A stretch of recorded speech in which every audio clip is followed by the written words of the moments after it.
ऐसे टॉपिक को डिस्कस करेंगे जो इनऑर्गेनिक पढ़ो चाहे ऑर्गेनिक पढ़ो, हर चैप्टर में इसका ऑर्गेनिक और इनऑर्गेनिक के हर चैप्टर में इसका यूज होता है। कंपाउंड्स की प्रॉपर्टी कंपेयर करना हो, चाहे ऑर्गेनिक की हो चाहे इनऑर्गेनिक की हो, तो इसका यूज करना पड़ता है। इसकी हेल्प से हम लोग बॉन्ड एंगल कंपेयर करेंगे, acidic and basic characters compare करेंगे, बॉन्ड की लेंथ कंपेयर करेंगे। ये बहुत यूज का टॉपिक है, ये जानना चाहिए आपको। रियल में एक हाइपोथेटिकल कंसेप्ट है, बट देखते हैं ये है क्या रियल में। अगर आपके सामने हम एग्जांपल दिखाएं, आपको दिखाएं कार्बन के बारे में। कार्बन जैसे CH4 की बात करें, कार्बन की वैलेंसी 4 होती है। कार्बन से 4 बॉन्ड बने, देखिए यहाँ वैसे 4 बॉन्ड H के साथ बने हैं। तो अगर आपसे यहाँ पूछा जाए जो कार्बन से 4 CH सिग्मा बॉन्ड बने हैं, इन चारों बॉन्ड की स्ट्रेंथ मतलब मजबूती एक जैसी होगी क्या अलग अलग? कोई चारों बॉन्ड की स्ट्रेंथ एक जैसी होगी या अलग अलग? नहीं पता। देखते हैं, पहले हम एक टॉपिक देते हैं, उसे विचार करें आप। देखिए जैसे दिया गया है, कार्बन एटॉमिक नंबर 6 है, 1s2 2s2 2p2 यही होता है। कार्बन s सबसेल में एक ऑर्बिटल, p सबसेल में 3 ऑर्बिटल्स हैं। यानी कि कार्बन ने जो 4 बॉन्ड किए हैं, वैलेंसी 4 शो किया है, 4 बॉन्ड बनाया है। मतलब ये वैलेंस शेल के जो 4 ऑर्बिटल्स हैं, ये सबसेल देखिए, ये 4 ऑर्बिटल्स जो हैं, यही चारों ऑर्बिटल्स मिलके बॉन्ड बनाए हैं। एक इनसे एक इनसे इनसे इन 4 बॉन्ड बना है। क्योंकि आपने पढ़ा है सिग्मा बॉन्ड या जो पाई बॉन्ड होते हैं, मतलब सिग्मा या पाई जो भी है कोवेलेंट बॉन्ड है। तो कोवेलेंट बॉन्ड कैसे बनता है? ऑर्बिटल की ओवरलैपिंग से, ऑर्बिटल की ओवरलैपिंग से। तो ऑर्बिटल ओवरलैप किए हैं, यहाँ पे ऑर्बिटल्स कैसे हैं? एक S P है, P सबसेल में 3 ऑर्बिटल्स, इनकी एनर्जी सेम इक्वल हो गई। बट यह S सबसेल का ऑर्बिटल है, तो इनकी एनर्जी तो इनसे अलग होगी ना। तो जो 4 बॉन्ड बने हैं, इन 4 बॉन्ड्स में से 3 P से बने हैं, मान लीजिए 3 P से बने, 3 एक जैसे होने चाहिए स्ट्रेंथ में, और एक S से है तो इसकी स्ट्रेंथ जो भी इसमें S से बना होगा उसकी मजबूती अलग होनी चाहिए कि नहीं? क्यों? आप जानते हो, आप बाउ का प्रिंसिपल है कि जो इलेक्ट्रॉन भरते हैं वह एनर्जी के इंक्रीजिंग ऑर्डर भरते हैं कि नहीं? जब एनर्जी के इंक्रीजिंग ऑर्डर में भरते हैं, यह S में गया है पहले, P में बाद में गया है, तो S की एनर्जी कम है और P की एनर्जी ज्यादा है।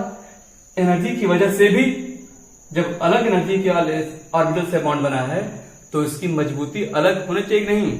या ऐसे समझो, अगर ओवरलैपिंग भी सोचो आप, जब यह S की ओवरलैपिंग, H के पास 1s होता है, तो H यहाँ पे है 1, तो 1s1, यहाँ पे S और S की ओवरलैपिंग हुई होगी, तो एक यहाँ पे P और S की हुई होगी, तो ओवरलैपिंग अलग हुई कि नहीं? तो बॉन्ड की मजबूती अलग होनी चाहिए कि नहीं? बिल्कुल। आप बाउ के अकॉर्डिंग अगर सोचें आप, तो यह अलग तो है ही है, कुछ गड़बड़ है। होता क्या है? इसके अकॉर्डिंग एनर्जी यानी स्ट्रेंथ बॉन्ड की अलग होना चाहिए, बट लेकिन क्या पाया गया है, इन चारों की मजबूती स्ट्रेंथ एग्जैक्ट बराबर होती है। चारों की मजबूती बराबर होने का कारण क्या हो सकता है? क्या हो सकता है? हाँ, यह जो एटम है, सही बोला, जो एटम है यह ऐसे नॉर्मल बॉन्डिंग नहीं करता है। बॉन्डिंग से पहले, बिफोर ओवरलैपिंग, अतिव्यापन से पहले, ओवरलैपिंग से पहले, यह एटम अपने ऑर्बिटल में कुछ ऐसे चेंजेस करता है, कुछ ऐसे इंटरमिक्सिंग करता है कि जिसकी वजह से इन सभी की एनर्जी इक्वल हो जाती है। और यह एनर्जी इक्वल करने के बाद बॉन्ड बनाता है। और जब सभी चारों ऑर्बिटल्स की एनर्जी को इक्वल करने के बाद बॉन्ड बनाएगा, तब तो चारों बॉन्ड की स्ट्रेंथ बराबर आएगी। तो जो चारों की एनर्जी को इक्वल करने के लिए जो यह ऑर्बिटल की इंटरमिक्सिंग करता है, इसी इंटरमिक्सिंग का नाम यहाँ पर है हाइब्रिडाइजेशन। Is it clear? नए एग्जांपल से, जैसे आपके सामने 4 ग्लासेस हैं, या मान लीजिए 4 कोई भी कंटेनर लिया हम लोगों ने। एक में लाल रंग का पानी, रेड कलर्ड वाटर लिया हम लोगों ने, और 3 में लिया है सादा पानी, नहीं दिख रहा है इसलिए सादा पानी है। तो अब इनको अगर यूज करने से पहले एक बड़े से टब में या किसी बड़े कंटेनर में मिला दिया जाए, यानी कह सकते हो आप ऐसे इंटरमिक्सिंग कर दिया जाए इसकी। अगर आप ऐसे इंटरमिक्सिंग करते हो तो इंटरमिक्सिंग के बाद इसमें बताइए जो वाटर होगा वह रेड होगा या व्हाइट होगा?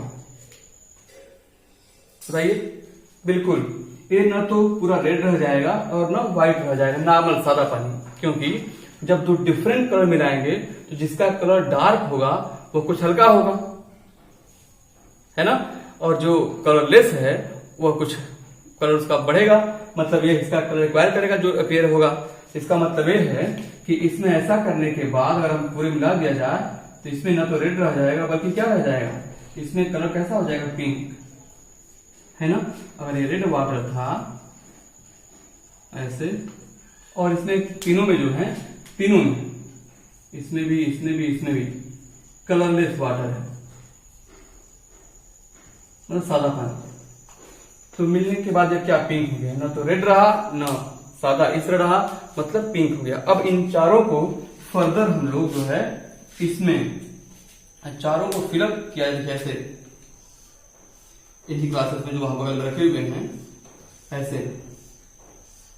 तो आप बताइए अब किसमें चारों को एक गिलास फिर लिया हमने और चारों को इसमें लाके भरें, तो आप बताइए किसमें रेड वाला पानी आएगा और किसमें सादा वाला पानी आएगा? नहीं आएगा, कौन सा, रेड या सफेद नॉर्मल? बिल्कुल, इसमें अब आएगा पिंक वाला वाटर। मतलब जो इसमें वाटर आएगा वो भी कैसा रहेगा, अब पिंक हो चुका होगा, इसमें पिंक हो चुका होगा, इसमें भी पिंक हो चुका होगा। इसमें पिंक रेड नहीं रहेगा क्योंकि आपने इसे मिलाया पानी के साथ नॉर्मल, तो इसका कलर कुछ हल्का तो होगा, लाइट होगा, हल्का होगा, कुछ बढ़ेगा। तो अब यह हो गया ना रेड ना व्हाइट बल्कि पिंक कलर हो गया। चारों में कलर एक जैसा दिखाई देगा, चारों में रंग एक जैसा हो जाएगा। अगर आप कलर को, रंग को एनर्जी मान लेंगे तो इस इंटरमिक्सिंग के बाद इन सभी की एनर्जी कैसी हुई, इक्वल हुई कि नहीं? इसके पहले की एनर्जी अलग अलग थी, अब एनर्जी कैसी है, सेम। यानी कि अगर हम इनको मान लें एटॉमिक ऑर्बिटल्स तो क्या बोलेंगे, इंटरमिक्सिंग ऑफ एटॉमिक ऑर्बिटल्स। देखिए एक की एनर्जी अलग है, इनकी एनर्जी लगभग सेम है, तो intermixing of atomic orbitals having equal energy, है ना। और इनकी एनर्जी में डिफरेंस नहीं रहता, यहां लिखा रहेगा ऑलमोस्ट इक्वल एनर्जी, और इसी को हम लोग नाम देंगे हाइब्रिडाइजेशन। तो यहाँ पे देख सकते हैं इसी वजह से कार्बन बॉन्ड फॉर्म करने से पहले, ऑर्बिटल को ओवरलैपिंग में देने से पहले वह अपने ऑर्बिटल की इस तरह से इंटरमिक्सिंग करता है कि इनकी एनर्जी क्या हो जाती है, इक्वल। इसी इंटरमिक्सिंग का नाम है हाइब्रिडाइजेशन। आया समझ, या समझिए। The process of intermixing of atomic orbitals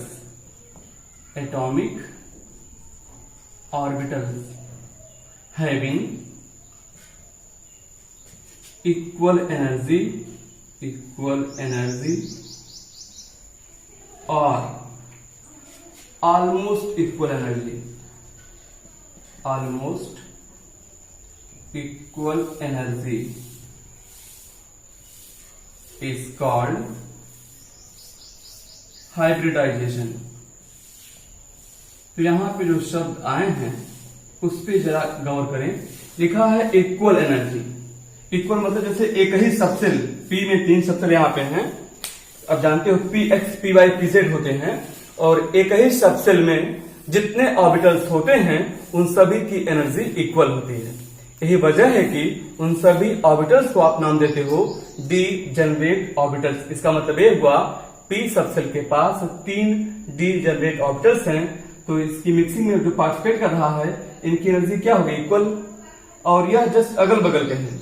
आप बाउ का प्रिंसिपल जानते ही हो, एनर्जी के इंक्रीजिंग ऑर्डर में इलेक्ट्रॉन फिलअप होते हैं। इसका मतलब यह है कि 2s में अगर इलेक्ट्रॉन पहले गया है, 2p में बाद में गया है, तो 2s की एनर्जी इससे कम होगी। लेकिन अगल बगल है तो बहुत ज्यादा डिफरेंस तो होगा नहीं, तो क्या ऑलमोस्ट इक्वल, बहुत ज्यादा गैप नहीं होना चाहिए, इसलिए लिखा क्या यहाँ पे ऑलमोस्ट इक्वल एनर्जी। इसी को आप नाम देंगे hybridization. And after hybridization obtained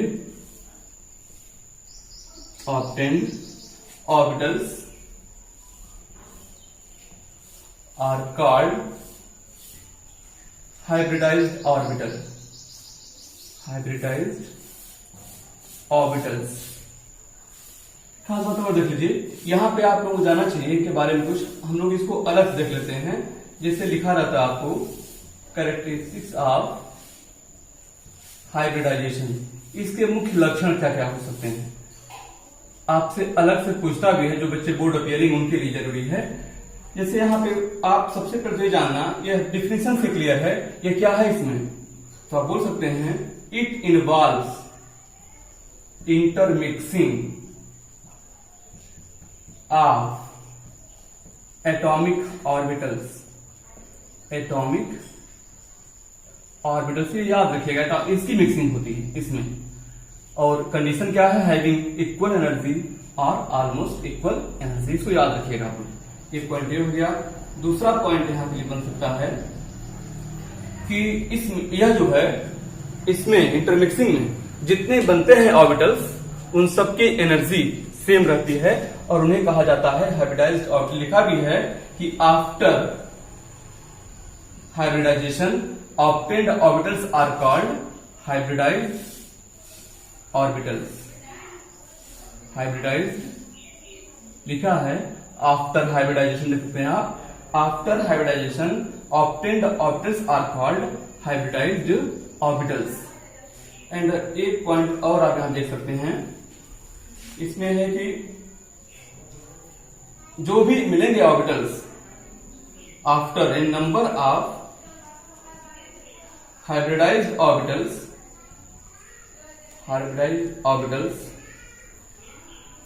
are always equal to number of atomic orbitals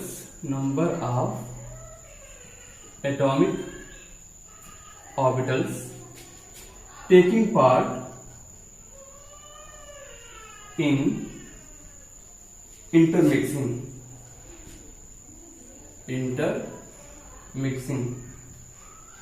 मतलब अगर 2 ऑर्बिटल मिलेंगे तो 2 ही नए बनेंगे, 3 मिलेंगे 3 नए बनेंगे, याद रखना है आपको। ऐसे देखिए यहां पे 4th पे जितने जो हैं all hybridized orbitals having equal energy and identical shape. जैसे जिसके मिलने से बनेगा नया जो ऑर्बिटल्स, अगर कहीं मिलने से 2 नए बन रहे हैं, जैसे एक भी मिलेंगे 2 नए बन गए, दोनों की एनर्जी इक्वल होगी। एक या 3 भी मिलेंगे 3 नए बनेंगे, उनकी एनर्जी सेम रहेगी, ऐसे। और एक खास बात और कि इस ऑर्बिटल्स को इनको डिनोट कैसे करते हैं। Hybridized orbitals are denoted by, इनको आप डिनोट करेंगे ऐसे, एक लोब का आकार बड़ा होगा और एक लोब का आकार छोटा होगा। इसको आप ऐसे ही बना सकते हो, जैसे ऐसे देखिए 2 लोब रहेंगे, एक बड़ा लोब होगा एक रिड्यूस लोब होगा, इस तरह से इसको डिनोट करते हैं लोग। लास्ट में एक बार परीक्षा में पूछा भी था, यह किस टाइप का कॉन्सेप्ट है, थ्योरेटिकल है, एक्सपेरिमेंटल है, इस तरह पूछता है। तो ये याद रखिएगा, बहुत जरूरी आपको याद रखना, it is a hypothetical concept. क्या है हाइपोथेटिकल कॉन्सेप्ट, ये भी आपको याद रखना है, पूछा गया एक बार कि एक्सपेरिमेंटल है, थ्योरेटिकल है, हाइपोथेटिकल है, तो कौन सा होगा, हाइपोथेटिकल कॉन्सेप्ट है। अब इसके टाइप्स क्या हैं, अब इंटरमिक्सिंग में कौन पार्टिसिपेट कर रहा है, इसके बेसिस पे इसे हम लोग क्लासिफाई करने वाले हैं, नई टाइप ऑफ हाइब्रिडाइजेशन। तो उसमें क्या क्या नाम आ सकते हैं, एक नाम तो आता है इसमें है sp3 हाइब्रिडाइजेशन, sp3 हाइब्रिडाइजेशन। दूसरा नाम आता है sp2 हाइब्रिडाइजेशन, तीसरा नाम आता है sp हाइब्रिडाइजेशन। एक खास बात आपको याद रखने की जरूरत है, कुछ बच्चे पूछते भी हैं कि सर इसमें जब हम लोग ऑर्गेनिक पढ़ते हैं तो ऑर्गेनिक में केवल sp3 तक मिलता है, यानी sp हो सकता है, sp2 हो जाता है, sp3।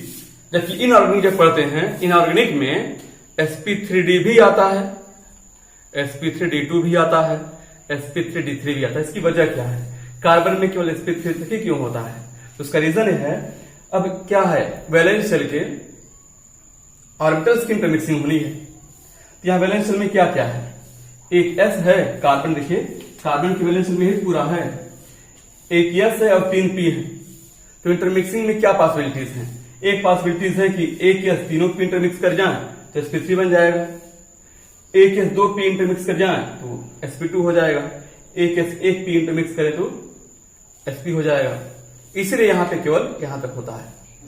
जबकि जब आप पढ़ते हैं इनऑर्गेनिक तो वहां पे ऑर्बिटल्स में d ऑर्बिटल्स भी पार्टिसिपेट करना शुरू करता है। इस वजह से अगर d आ जाएगा आगे तो sp3d हो जाएगा, sp3d2 भी आ जाएगा, एंड सो ऑन, ऐसे बढ़ता जाएगा। ठीक है, अब हम लोग जो है एक एक करके डिस्कस करते हैं। पहले sp3 क्या है, देखिए sp3 डिस्कस करते हैं। अब इसमें sp3, तो इसमें आप यही देख सकते हैं, the process of intermixing of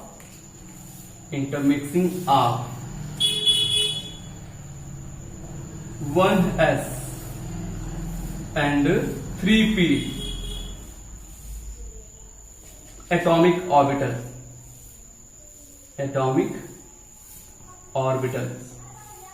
is called sp3 hybridization। sp3 hybridization इसको नाम देंगे। अब इसमें अगर एक या 3 पी की इंटरमिक्सिंग होने वाली है तो आइए इसको डायग्राम समझते हैं हम लोग। एग्जैक्ट इसको कैसे किया जाएगा, इसकी पहचान के लिए एक तरीका अपनाते हैं हम लोग। जैसे यहां पे देखिए, ऐसे कार्बन को लेते हैं, कार्बन का एटॉमिक नंबर 6 आपको मालूम है, इसको यहां पे डिनोट करते हैं जैसे। तो इस लाइन पे जो है हम लोग लिखते हैं कार्बन को 1s2 2s2 और यहाँ पे 2p2। यह एनर्जी का इंक्रीजिंग ऑर्डर दिया गया है। यहाँ पे जो कार्बन लिखा गया है ऐसे यहाँ लिखते हैं ऊपर 6 1s2 2s2 और एक 2p2 लिखा हुआ है। इस यहाँ पे एक ऑर्बिटल है, 2 इलेक्ट्रॉन 1s में हो गए, इसमें भी एक ऑर्बिटल 2 इलेक्ट्रॉन यहाँ पे हो गए, p में 3 ऑर्बिटल हैं, 2 इलेक्ट्रॉन यहाँ पे हैं। और जानते हो ऑर्बिटल्स में जब एक ही सबसेल में 2 या 2 से ज्यादा ऑर्बिटल्स होते हैं तो उनमें इलेक्ट्रॉन भरने का जो रूल है वो हुंस रूल है। पहले एक एक फिलअप करते हैं और सब में एक एक होते हैं, उसके बाद पेयरिंग करते हैं। तब यहाँ पे एक एक कर दिया हम लोगों ने। इसको फर्दर आगे मूव कराते हैं हम लोग। तो यहाँ पे आप देखिए, इसको यहाँ पे देखिए, इसी की सीट में एनर्जी का लेवल सेम चल रहा है। ये 1s का एनर्जी लेवल हो गया 1s2 2 इलेक्ट्रॉन, और यहाँ पे आप देख सकते हैं ये 2s2 है, इसके भी 2 इलेक्ट्रॉन्स, और यहाँ पे 2p2 लिखा था, यहाँ पे 3 है। यहाँ पे नया क्या होने वाला है देखिए, जो यहाँ पे इलेक्ट्रॉन आप देखो यहाँ पे 1 कर दीजिएगा और यहाँ पे 3 कर दीजिएगा, तो यहाँ पे 1 बचेगा और यहाँ पे 3 हो जाएंगे। डिफरेंस क्या है, यह कार्बन की कहलाती है ग्राउंड स्टेट और एक कहलाती कार्बन की एक्साइटेड स्टेट। देखिए ऐसे, इसमें से नया क्या सीखने को मिल रहा है आपको? नया ये है कि यहाँ कार्बन के पास 2 अनपेयर्ड हैं, यहाँ कार्बन के पास 4 अनपेयर्ड है। तो आपने अगर पढ़ा हो अच्छे से केमिस्ट्री, ऑर्गेनिक केमिस्ट्री, तो वहां बताया गया होगा आपको कि कार्बन कभी कभी वैलेंसी 2 भी शो करता है और कार्बन वैलेंसी 4 भी शो करता है, in divalency as well as tetravalency. जैसे कि आपने पढ़ा है कार्बन की डाई वैलेंसी वाला कंपाउंड कार्बीन नाम सुना होगा, नाम था रिएक्शन का, फिल्डक्राफ्ट रिएक्शन की कौन सी नहीं, तो वहां पे आपने जब पढ़ा था रीमन टिमन रिएक्शन, तो वहां पे रीमन टिमन रिएक्शन में आपने देखा था क्या कि कार्बन डाइक्लोरोकार्बन बनी थी, तो क्या है, डाइवैलेंट स्पीशीज है कार्बन की। ऐसे ही CH4 कार्बन की क्या है, टेट्रावैलेंट स्पीशीज है नहीं। यह मतलब क्लियर हो गया कि कार्बन एबल है डाइवैलेंसी शो करने के लिए और टेट्रावैलेंसी। फिलहाल हमने पढ़ाया आप लोगों को किसी भी नॉन मेटल, कार्बन क्या है, नॉन मेटल है, किसी भी नॉन मेटल के लास्ट के सेल में जितने इलेक्ट्रॉन अनपेयर्ड होते हैं, चाहे वो ग्राउंड स्टेट में हो, जितने अनपेयर्ड हो, चाहे वो एक्साइड स्टेट में हो, वही उसकी बैलेंसिंग होती है। मतलब कार्बन अगर बॉन्डिंग मोड में आता है ग्राउंड स्टेट में तो 2 बॉन्ड बनाएगा, और इसमें आता है तो टेट्रावैलेंस शो करता है। खैर आगे देखिए इसमें क्या है, इसको फर्दर आगे अगर आप ले जाएं तो क्या पाते हैं, देखिए ये तो जो है 1s नहीं रह गया, 1s 2 इलेक्ट्रॉन इसमें रह गए ऐसे ही। अब यहां पे जो है, यहां पे अगर इनकी जो है इंटरमिक्सिंग, अगर यहां पे क्या हो, इनकी intermixing 1s and 3p, 1s and 3p ऐसे हो रहा हो। एक पॉइंट हम और बता दें आपको, कुछ लोग जो यह 1s और 3p लिखा हुआ है, कुछ लोग इसको ऐसे लिखते हैं 1s एंड 3p। ये याद रखना यह गलत है, मतलब यह 1s एंड 3p जो लिखते हैं वो गलत है, सरासर गलत है, इसे कभी नहीं बनाएंगे आप। जब भी लिखेंगे आप संख्या में 1s और 3p ऑर्बिटल्स, इसका मतलब क्या हो जाएगा, पहले शेल का s सबसेल, तीसरे शेल का p सबसेल, गलत है। आप हमेशा लिखेंगे ऐसे 1s और 3p, जो भी ऐसे लिखता है आप उसे बताइए गलत है, ठीक है। फिर हम लोग इंटरमिक्सिंग पे आते हैं, देखिए ऐसे। तो जब इंटरमिक्स करोगे आप यहाँ पे 1s और 3p की, यहाँ क्या देख रहे हो आप लोग, यह एनर्जी का डिफरेंस है। तो जब 2 डिफरेंट एनर्जी लेवल वाले मिलेंगे तो जिसके पास एनर्जी ज्यादा है उसकी एनर्जी घटेगी, और जिसके पास एनर्जी कम है उसकी एनर्जी थोड़ी सी बढ़ेगी। मतलब जो नया बनेगा ऑर्बिटल्स वह इनके कहीं बीच में आएगा, न इतना ऊपर न इतना नीचे, बल्कि कहीं बीच में। आप ऐसे समझिए, आपने 2 व्यक्ति को मिलाया, एक के पास कितने 20 रुपए हैं, एक के पास 10 रुपए हैं। आप दोनों के व्यक्तियों के पैसे को मिला लीजिए, मिलाने के बाद आप दोनों को बांटिए बराबर बराबर, कितना कितना आएगा 15-15, 20 का 1 था, 20 1 का था, 10 1 का, 30 हो गया, इक्वल किया आपने 15-15 आया। तो जिसके पास ज्यादा पैसा था 20 था, उसका घट के 15 हो गया, और जिसके पास 10 था बढ़ के 15 हो गया। मतलब जिसके पास अगर 2 डिफरेंट एनर्जी लेवल्स को मिलाएंगे आप, जिसके पास एनर्जी ज्यादा है उसकी घटेगी और जिसकी एनर्जी कम उसकी बढ़ेगी। वैसे ही यहां समझिए, तो यह एनर्जी लेवल ज्यादा है तो इसकी थोड़ी घटेगी, इसकी थोड़ी बढ़ेगी, मतलब इसके बीच में कहीं आएगा नया ऑर्बिटल्स। तो यहां पे हो गए, देखिए ऐसे 3 कि 4 नए बन जाएंगे, 1 2 3 4 ऐसे 4 नए ऑर्बिटल्स हो गए। यानी कि AbSp3 होगा, AbSp3 होगा, AbSp3 होगा, और 4 sp3 बन गए। मतलब कह सकते हो 4 न्यू sp3 हाइब्रिडाइज्ड ऑर्बिटल यहां बन रहे हैं, हाइब्रिडाइज्ड ऑर्बिटल्स। तो यहां पे है क्या, इंटरमिक्सिंग, इसी का नाम है हाइब्रिडाइजेशन। वो भी कौन सा, यह है sp3 हाइब्रिडाइजेशन। अब यहां पे जो ऑर्बिटल्स बना है इसे क्या नाम देंगे हम लोग, बोलिए। ये जो नया बना है इसे बोल देंगे आप sp3। दूसरे शेल का तो आप 2 लिख सकते हैं, इलेक्ट्रॉन 4 है तो आप ऐसे लिख सकते हैं। तो इसमें एक बात और याद रखिएगा, यह इंटरमिक्सिंग होती है ऑर्बिटल्स की, इलेक्ट्रॉन की नहीं होती। इसमें इलेक्ट्रॉन का रोल नहीं होता। यह क्या है, intermixing of atomic orbitals, not electron. Is it clear? Electron को देख के परेशान नहीं होना है आपको। यह हो गया sp3 हाइब्रिडाइजेशन। आइए हम लोग इसके बारे में थोड़ा सा पढ़ लेते हैं। जैसे आपसे कोई पूछता है इसके बारे में, कैरेक्टरिस्टिक्स ऑफ sp3 हाइब्रिडाइजेशन, इसके बारे में जरा देखते हैं हम लोग क्या क्या इसके बारे में पॉइंट्स आप सीख सकते हैं। सबसे पहले तो आपको जानना चाहिए यह है क्या, it involves intermixing of, it involves intermixing of what, 1s and 3p। फिर एक बार हम बता दें आपको, यह ऐसे लिखना है, याद रखिएगा। अगर कोई किसी ने वैसे लिखा तो इसका मतलब है गलत है, बहुत ज्यादा गलत है, इसे नहीं लिखेंगे कभी आप। हमें संख्या में 1s और 3p चाहिए। यह पहले शेल का s और तीसरे शेल का p सबसेल हो जाता है, इसलिए गलत है। याद रखना पहले क्या है, it involves intermixing of 1s and 3p and लिखना ऐसे है। और दूसरा पॉइंट, ये तो पहले बता चुके हैं, जितने ऑर्बिटल्स इंटरमिक्सिंग में पार्टिसिपेट करेंगे उतने नए बनेंगे। यहां 4 लोग पार्टिसिपेट किए, 4 नए बनेंगे। तो कह सकते हो आप 4 new sp3 hybridized orbitals are obtained। तीसरा पॉइंट हो सकता है, ये 4 बने हैं तो चारों की एनर्जी और शेप कैसा रहेगा, इक्वल, बिल्कुल सही। यानी all of sp3 hybridized orbitals having equal energy and identical shape। ये पॉइंट आपको याद रखना है, इन सभी की एनर्जी और शेप बराबर होंगे।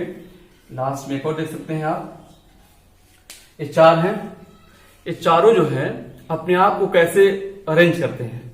तो 4 ऑर्बिटल्स जो हैं अपने आप को टेट्राहेड्रल ज्योमेट्री में अरेंज करते हैं। मतलब कह सकते हो आप, यहां लिख बनाते हैं, क्या हो जाएगा, 4th point, all of sp3 hybridized orbitals are arranged या are oriented in tetrahedral geometry। और एक ज्योमेट्री बनती कैसे है, 4 ऑर्बिटल्स की देख सकते हैं, एक ऑर्बिटल, दूसरा ऑर्बिटल, ये तीसरा ऑर्बिटल और ये चौथा है। 4 ऑर्बिटल्स अपने आप को ऐसे इस पैटर्न में 3D में अरेंज करते हैं। दिख रहा होगा सबको, देख लीजिए, कहीं देखिए, सभी की लेंथ यहां पे देखिए बनाते हैं। यह अगर सेंटर हो गया तो एक ऑर्बिटल अपने आप को यहां अरेंज करेगा, एक ऑर्बिटल अपने आप को यहां अरेंज करेगा, एक ऑर्बिटल अपने आप को यहां अरेंज करेगा और एक ऑर्बिटल अपने आप को यहां अरेंज करेगा। और हमने बताया था हाइब्रिडाइज्ड ऑर्बिटल को 2 लोब से रिप्रेजेंट करते हैं, एक लोब छोटा होता है, एक लोब बड़ा होता है। तो यहां देख सकते हो आप, लोब वाइज जो है, एक ये बड़ा लोब, इसका छोटा लोब हो गया, इस ऑर्बिटल का बड़ा लोब हो गया, छोटा लोब हो गया, इस ऑर्बिटल का लोब हो गया, इसका लोब हो गया ऐसे। यानी यहां पर जो है 4 ऑर्बिटल्स बने हैं, ये भी sp3 इसमें, इसे भी आप क्या बोलेंगे, sp3, इसको भी sp3 बोलेंगे और इसको भी। 4 बने हैं नए, चारों का नाम होगा sp3।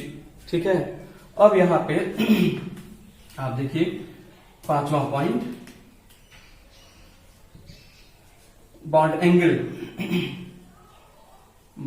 एंगल या एंगल between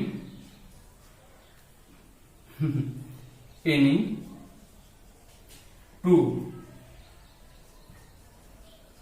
hybridized orbitals, या एंगल बोल सकते हैं, हाइब्रिडाइज्ड ऑर्बिटल्स। क्या होता है, इस 109.5 डिग्री, या कहीं कहीं लिखा रहता है 109 डिग्री 28 मिनट। और आपको अगर पहले से मालूम हो तो अच्छा है, अदरवाइज हम आपको दिखाते हैं कैसे ये कैसे निकालते हैं। कुछ लोग इस फॉर्मूले को यूज करते हैं, cos थीटा इक्वल टू बोलते हैं -1/m। यह फॉर्मूला है बॉन्ड एंगल निकालने का, वेयर m का मतलब नंबर ऑफ p ऑर्बिटल्स। तो जैसे हम लोग sp3 की बात कर रहे हैं, तो sp3 में है क्या, sp3 में 3 p है, तो m की वैल्यू 3 हो गई, तो cos theta is equal to -1/3। और आप अगर पढ़े हो मैथ्स में तो जानते हैं ये जो -1/3 है, cos में किसकी वैल्यू है, इसी की वैल्यू है। ये जो है cos 109 डिग्री 28 मिनट की है। तो अब अगर ये है रियल में, तो देखिए इसको कहीं थीटा इक्वल टू क्या हो जाएगा 109 डिग्री 28 मिनट। और आपको मालूम होगा 60 मिनट जो होता है 1 डिग्री के इक्वल होता है। तो अगर हम लोग जो है इसमें निकालेंगे तो क्या पाएंगे, यह ऑलमोस्ट जो है पॉइंट जो है 45 के आसपास आता है डिग्री। तो जब इतना आ जाएगा तो ये क्या हो जाएगा, इसको हम लोग 109.45 लिख सकते हैं, 45 डिग्री। इसी वैल्यू को आप देखते हैं किताबों में क्या लिखा रहता है 109.5 डिग्री। 45 है तो हम लोग 5 कर सकते हैं, ये वैल्यू आप लिखा हुआ पाते हैं। तो यह ए तो हो गया आपके सामने sp3 हाइब्रिडाइजेशन। अब इसके बाद डिस्कस करते हैं हम लोग sp2। देखिए अब यहां थोड़ा चेंज कर दें, केवल अगर आपसे कहा जाए sp2 पढ़ने के लिए तो sp2 में क्या हो जाएगा, ये हो जाएगा बस यहां 2 कर देंगे तो 2 ऐसे संख्या में लिखना याद रखना है। इसका क्या हो जाएगा, या sp2 हो जाएगा ऐसे। और इस डायग्राम के अकॉर्डिंग समझे आप लोग, देखिए तो यहां पे जो है अब इसमें क्या करना होगा, 1 S 2 P को मिक्स कराते हैं। देखिए इसमें 1 S और 2 P की इंटरमिक्सिंग होगी यहाँ पे। तो इसमें नेट बनेगा क्या, ये हो जाएगा sp2 हाइब्रिडाइजेशन। नया क्या बनेगा, तब नया ये होगा कि इसमें जितने मिले हैं उतने नए बनते हैं। यहाँ मिलने हैं 3 नए बनेंगे और एनर्जी घटेगी, इसकी एनर्जी बढ़ेगी। यह क्या हो जाएगा, ये भी sp2 होगा, ये भी sp2 होगा और ये भी sp2 होगा। और यह sp2 तो है ही है, दूसरे स्टेल के हैं लोग। इलेक्ट्रॉन 3 हो गए, यहां लिख सकते हैं। इलेक्ट्रॉन का रूल नहीं होता हाइब्रिडाइजेशन में, जानते हैं आप लोग। एक ऑर्बिटल यहां पे बचा रह जाएगा इसी के एनर्जी लेवल पे, या यही रह गया। तो यह एक ऑर्बिटल आप यहाँ पे छोड़ दीजिएगा। यह ऐसे जैसे p था प्योर p, यह बचा रह गया, प्योर p है। तो यहां पे जो है ये क्या हो गए sp2 hybridized orbitals, hybridised orbitals. अब इसमें खास बात सुनिए क्या है, ये क्या डिफिनेशन क्या है, the process of intermixing of 1s and 2p, ऐसे लिखना है 2p atomic orbitals is called sp2 hybridization. और इसके लिए अगर थोड़ा सोचें आप लोग, इनके बारे में लिखे ऐसे, कैरेक्टरिस्टिक्स ऑफ sp2 हाइब्रिडाइजेशन। इसमें क्या क्या चीजें आपको सीखने लायक हैं। सबसे पहले तो आप समझ ही गए, it involves intermixing of what 1s and 2p। ये आपका काम का हो गया। दूसरा पॉइंट, अब वो 1 s 2p यदि कुल 3 मिले हैं कितने बनेंगे, 3 new sp2 hybridized orbitals are obtained, orbitals are obtained। एक खास बात ये हो जा रही है इसमें, अच्छी बात है। तीसरे पॉइंट में ये जानते ही हो सभी की एनर्जी से सेम होंगे बिल्कुल, कि all sp2 hybridized orbitals having, all sp2 hybridized orbitals having equal energy and identical shape। ये भी ठीक है, समझ आ गया होगा आपको। अब फोर्थ पॉइंट में आप लिख सकते हैं, देखिए ऐसे ये जो बने हैं ये अपने आप को कैसे अरेंज करेंगे, मतलब इनका क्या ओरिएंटेशन होता है। तो all sp2 hybridized orbitals are oriented in trigonal planar geometry. ये अपने आप को ऐसे ट्राइगोनल प्लेनर ज्योमेट्री में अपने आप को अरेंज करते हैं। ये होता क्या है, 3 ऑर्बिटल्स हैं, मान लो ऐसे एक ऑर्बिटल्स, तीनों का प्लेन सेम रहेगा, यही इससे खास बात, तीनों का प्लेन सेम रहे, देख सकते हो आप लोग, ठीक है, एक ही प्लेन में होंगे। बनाते हैं, यह एक ऑर्बिटल इस डायरेक्शन में अगर बना दिया आपने तो एक यहाँ बनाना पड़ेगा। देखिए एक आपने इधर बना दिया तो एक इधर, तीनों एक ही प्लेन रहेंगे। यह खास बात आपको याद रखनी है, सेंटर इसका है। एक हाइब्रिडाइज्ड ऑर्बिटल अगर आपने यहाँ बना दिया तो इसका छोटा लोब ए हो गया, एक हाइब्रिडाइज्ड यहाँ बना जिसका लोब ए हो जाएगा, और एक यहाँ बना जिसका लोब ए हो जाएगा। यानी कि यहाँ पे क्या क्या है देख सकते हो। ए बी ऑर्बिटल कहा जाएगा sp2, ए भी कहा जाएगा sp2 और ए भी कहा जाएगा sp2। लास्ट पॉइंट के रूप में देख सकते हैं इनका जो एंगल होता है वो होता है 120 डिग्री। कितनी तो यहाँ इनकी देखें अगर, ये होता है 120 डिग्री। अब आप इस फॉर्मूले से, जो फॉर्मूला में लिखा था हमने क्या, cos theta is equal to 1/-m, ये होता है इतना। m का मतलब नंबर ऑफ p, तो sp2 में p की संख्या 2 है तो यहाँ पे 1/2 हो गया। तो -1/2 cos में किसकी वैल्यू होती है, cos 120 की, तो थीटा क्या हो गया यहाँ पे 120 डिग्री। तो इस फार्मूले का यूज करके भी आप निकाल सकते हैं इनका एंगल। खैर एक देखा आप लोगों ने sp2 के बारे में खास बात, ठीक है। अब इसके बाद जरा हम लोग डिस्कस करते हैं sp के बारे में। देखिए sp से क्लियर है, एक s और एक p की इंटरमिक्सिंग होने वाली है। मतलब आप यहां देख सकते हो क्या हो जाएगा, इट इन्वॉल्व्स ऐसे 1p, कह सकते हो the process of intermixing of 1s and 1p atomic orbitals is called sp hybridization. अब यहां पे हम लोग क्या करेंगे, एक s और एक p की इंटरमिक्सिंग करने वाले हैं। ये हो जाएगा देखिए ऐसे, एक s और एक p की इंटरमिक्सिंग कर रहे हैं यहाँ पे। तो नए कितने बनेंगे यहाँ पे, 2 नए कितने बनेंगे यहाँ पे, 2 ऑर्बिटल बन गए नए। देखिए ऐसे यहाँ पे ए बी एस पी होगा और ए बी एस पी होगा। पुराने p कितने बच गए, 2, यानी ये प्योर p है, एस पी हो गए। यानी कर सकते हो आप यहां देख करके 2 new sp hybridized orbitals are obtained, ऐसे हैं। तो यहां पे देखिए भाई, यहां पे जब इंटरमिक्सिंग इसके पहले वाले में एक s 2p हुई थी तो एक बच रहा था, यहाँ पे एक s 1p हुई है, यहाँ पे 2 नए बन गए। इलेक्ट्रॉन यहां लिख सकते हो चाहो तो 2 इलेक्ट्रॉन हो जाएंगे। जो p बच रहा है वहां पर भी ऐसे इलेक्ट्रॉन शो कर सकते हैं। बट याद रखना है हाइब्रिडाइजेशन में इलेक्ट्रॉन नहीं, मिक्सिंग होती है ऑर्बिटल्स की, इलेक्ट्रॉन का रोल नहीं है। लाइन याद रखना है, कई बार परीक्षा में पूछा गया है, जो एग्जाम होते हैं कॉम्पिटिटिव। खैर यह 2 बन गए नए। तो आप थोड़ा सा समय निकाल के और डिस्कस कर लीजिए इसके बारे में। जब आप sp3 sp2 पढ़ चुके हैं, ये आपके लिए बहुत आसान है, फिर भी देखना चाहिए। ये क्या है, इसमें 1s और 1p की होती है intermixing. It involves intermixing of 1s and 1p, ठीक है। अब नए कितने बनेंगे, अब जानते हो जितने, इसमें खास बात क्या है हाइब्रिडाइजेशन में, जितने मिलेंगे उतने नए बनेंगे। मतलब आपने मिलाया कितना, 2 मिलाया है, एक 2 मिलाया है, 2 नए बनेंगे, 2 9 और क्या sp और ऑब्टेन्ड। और अब क्या 2 हो गए ना, यानी both sp hybridized orbitals having equal energy and identical shape, दोनों हो गया ऐसे।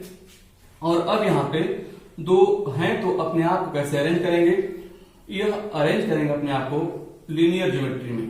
किसमें, लीनियर ज्योमेट्री में अपने आप को अरेंज करेंगे। और लीनियर ज्योमेट्री का मतलब आप समझ सकते हो, ये सेंटर अगर है तो एक इधर, मतलब 180 डिग्री, तो ये हो जाएगा ऐसे, एक लोब ए बन गया, एक यहां बन गया orbital, A B S P कहा जाएगा और ए पी एस पी कहा जाएगा। और यहाँ पे बॉन्ड एंगल लीनियर है तो 180 समझ ही गए आप लोग, फिर भी आप देख सकते हो 180 डिग्री को 1/a दिया गया इस तरीके से, 1/m, जहां पे m का मतलब नंबर ऑफ p, sp में एक p है तो 1/1 यानी 1 हो गया। और आप जानते हैं -1 cos में क्या है, cos 180 की वैल्यू होती है। तो अब थीटा वैल्यू क्या हो जाएगा, 180 डिग्री। इस तरह से निकालते हैं हम लोग। ये डिफिनेशन है, डिफिनेशन कितनी आसान है। जैसे हम शुरुआत किए थे कार्बन CH4 में, CH4 में कार्बन से 4 बॉन्ड बने हैं और कार्बन के वैलेंस शेल में एक s ऑर्बिटल और 3 p थे। तो अगर ऐसे देखें आप तो कार्बन के चारों बॉन्ड की स्ट्रेंथ सेम नहीं होनी चाहिए थी, क्योंकि सब सेल ऑर्बिटल्स अलग हैं और ऑर्बिटल्स की ओवरलैपिंग से बॉन्ड बनता है। तो अगर ऑर्बिटल्स अलग अलग पार्टिसिपेट किए थे तो बॉन्ड की स्ट्रेंथ अलग होनी चाहिए थी, बट पाया गया कि चारों बॉन्ड की स्ट्रेंथ सेम थी। वजह क्या होगी? वजह हाइब्रिडाइजेशन, मतलब कार्बन ने बॉन्डिंग करने से पहले अपने 1s और 3p ऑर्बिटल्स की ऐसी इंटरमिक्सिंग की है कि उनकी एनर्जी इक्वल हो गई। उसके बाद उसने अपनी ओवरलैपिंग में बॉन्डिंग में दिया अपना ऑर्बिटल्स, है ना। इस वजह से उसके चारों बॉन्ड की स्ट्रेंथ बराबर है। अगर कहीं पे कोई एक एटम 2 या 2 से ज्यादा ऑर्बिटल बॉन्डिंग में यूज कर रहा है, कोवेलेंट बॉन्डिंग में यूज कर रहा है, सिग्मा बॉन्ड फॉर्म करने के लिए यूज कर रहा है, तो वहां पे जरूर होगा हाइब्रिडाइजेशन। ठीक है, तो है क्या डिफिनेशन क्या है? आप सभी बच्चे हमारे साथ डिफिनेशन एक बार रिवाइज कर लें। क्या है? The process of intermixing of atomic orbitals having equal energy or almost equal energy is called hybridization। अब उसमें मिक्सिंग में कौन कौन पार्टिसिपेट कर रहे हैं? एक एस 1p तो sp बोलेंगे, एक एस 2p तो sp2 बोलेंगे, एक एस 3p तो sp3 बोलेंगे, एक एस 3p 1d तो sp3d बोल देंगे, एक एस 3p 2d तो sp3d2 बोल देंगे। ऐसे करते जाएंगे। ठीक है, तो डिफिनेशन याद हो जाएगी। और निकालने के तरीके क्या हैं यह आपको हम GOC 2 लेक्चर में बता चुके हैं, आप उसमें देख लीजिएगा। आज इतना ही। Thanks for watching.